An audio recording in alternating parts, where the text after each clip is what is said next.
इन 7 दिनों के अंदर जब से हमने सत्ता हासिल की है, इस 7 दिन का हमें बहुत बेसब्री से इंतजार था। जो आज हमें ऐतिहासिक खुशी के अंदर वो 7 दिन का जो दौर था वो समा गया। आज हमारे संगठन के 15 साल से काम कर रहे हैं महामंत्री भजन लाल जी, जो राजस्थान के हर मंडल स्तर पर जो कार्यकर्ता के रूप में जाकर उन्होंने कार्य किया है, वहाँ हर आम नागरिक जनता उसका सुख दुख देखा है, कैसे उनका काम करना है। केंद्र की लोक कल्याणकारी योजनाएं और राजस्थान की लोक कल्याणकारी योजनाओं को लेकर वो आम गरीब के तबके तक उनका कार्य पहुंचे, वो पूरी योजना बना के कार्य करेंगे। और हम कार्यकर्ताओं को इतनी खुशी है कि हमारे संगठन में से किसी कार्यकर्ता को आज राजस्थान का सर्वोच्च पद दिया गया है। इसको लेकर हम कार्यकर्ताओं में बहुत खुशी है। उम्मीद की थी आपने? हमें हमारे माननीय प्रधानमंत्री नरेंद्र जी मोदी पर और अमित शाह पर और जेपी नड्डा जी पर हमें पूर्ण विश्वास था। जैसे 2 राज्यों के अंदर उन्होंने जिस तरह से उन्होंने सीएम बनाए हैं, यही थी कि संगठन का और ऐसा सीएम बनाया जाएगा जिसके कार्यकर्ता क्या आम जनता भी बेहिचक उनसे जाकर अपनी बात कह सके और अपनी समस्या बता सके। ऐसा ही सीएम आएगा और वास्तव में ऐसा ही सीएम हमें राजस्थान को दिया। अगले 2-3 दिनों में सरकार का गठन होगा और मंत्रिमंडल का विस्तार भी होगा, जो नए नाम होंगे। तो राजस्थान से उम्मीद करते हैं कि बाड़मेर में उम्मीद करते हैं किसी का नाम आए? बाड़मेर के जिले के अभी 2 पार्ट, एक है बाड़मेर खुद और दूसरा है बालोतरा। तो मैं ये कह रहा हूँ बाड़मेर जैसलमेर जो लोकसभा सीटों के 3 जिले, तीनों जिलों के अंदर एक को मंत्रिमंडल के अंदर लिया जाएगा।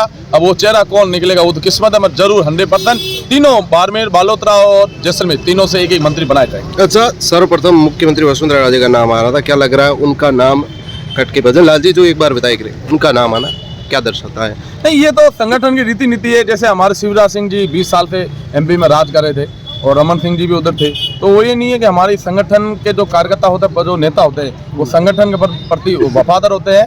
उनमें ये नहीं है कि हमें ही चलाना, हमारे वंशवाद जातिवाद हमारे संगठन में नहीं है। हमारे संगठन में यही है, एक आम कार्यकर्ता जो वर्क आज उनको सीएम बनाया गया है, कल दूसरों को उनके नीचे अंडर में काम करेंगे। ये है सबका तर्जुबा, सब युवाओं सबका लेकर वो संगठन को चलाया जाएगा। और राजस्थान के अंदर ये नहीं है जो 5 साल जो रिपीट होती है वो उस मंथन को तोड़ा जाएगा। अब के भारतीय जनता पार्टी 2050 तक कंटिन्यू भारतीय जनता पार्टी राजस्थान के अंदर राज करेगी। ऐसा क्या करेगी मुख्यमंत्री जो इस बार राज्य में क्या क्या बदलाव? सर्वप्रथम ये है कि जैसे हमारे माननीय प्रधानमंत्री जी ने, नरेंद्र मोदी जी ने जो लोक कल्याणकारी योजनाएं जो निकाली आम जन तक पहुंचाया है। इस 70 साल से जो कांग्रेस थी केंद्र के अंदर, वो आम जन को हर बार ये कहती है गरीब तबके, मतलब हिंदुस्तान को सर्वोच्च मॉडल पर जो लेके गए हैं, उसी तर्ज के अंदर गुजरात आज पूरे हिंदुस्तान में सर्वोच्च तर्ज पर है।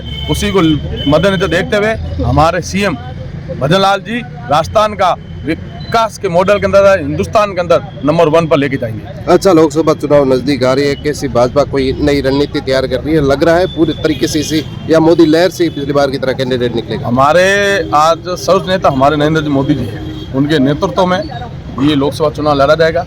हमने 2 बार लोकसभा चुनाव हुए, 2014, 2019 के अंदर राजस्थान के अंदर हमने 25 के 25 सीटें भारतीय जनता पार्टी को जिता के दी है। और इस बार भी बहुत बड़े अंतराल के अंदर 25 के 25 सीटें वापस जीताकर भारतीय जनता पार्टी के अंदर झोली में डालेंगे और नरेंद्र मोदी जी को 2024 के अंदर वापस हम प्रधानमंत्री बनाएंगे। लोग बोलते हैं कि मुद्दों के अलावा धर्म की राजनीति करती है भाजपा। धर्म देखो, राष्ट्र के लिए भारतीय जनता पार्टी आज भी थी, पहले भी थी। राम मंदिर के लिए हम पहले भी बात करते थे, आज भी कर रहे हैं। ये बाकी धर्म जाति विशेष के अंदर हम काम करते तो 10 साल से वापस राज में नहीं आते।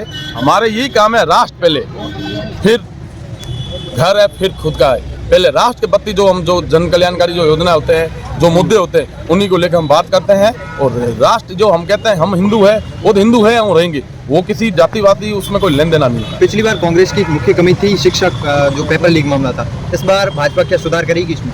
ये सबसे बड़ा हमारे एक चुनौती भरा मुद्दा रहेगा कि कांग्रेस सरकार के अंदर बेरोजगार युवा थे, उनको ना तो 3500 का भत्ता मिला था और नहीं उन्होंने जो बेचारे एग्जाम देकर वापस घर पर आते ही नहीं थे, उससे पहले उनके पेपर लीक का ही कांड होता था। और इस बार भारतीय जनता पार्टी के नए सीएम और भारतीय जनता पार्टी बहुत अच्छी रणनीति के साथ ये युवाओं के पेपर करवाएगी और पेपर एक भी लीक नहीं होगा और अच्छी तरीके से परीक्षा लीक करवाएगी।